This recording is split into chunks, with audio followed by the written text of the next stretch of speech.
আপনারা যদি আমার এই ট্রিক্সগুলো ফলো করতে পারেন তাহলে আপনারা গণিতের অনেক অজানা তথ্য সমাধান করতে পারবেন। তো আসলে আমরা একটু ট্রিক্সগুলো মনে রাখি এবং ফলো করি। আমাদের এখানে দেওয়া আছে দুটি সংখ্যার অনুপাত 5:6 এবং তাদের গসাগু 4 হলে সংখ্যা দুটির লসাগু কত।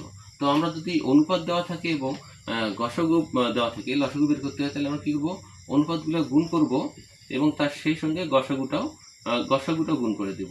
তাহলে কি হবে, 5×6 = 30, 4×30 = 120। এটা হচ্ছে আমাদের লসাগু। তাহলে আমরা আরেক নিয়মে আসি।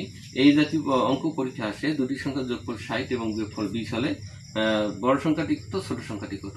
তো বড় সংখ্যাটি বের করতে হলে আমরা কি করবো, সংখ্যা দুটো যোগ করে দেবো। কি করবো, সংখ্যা দুটা যোগ করে দেবো।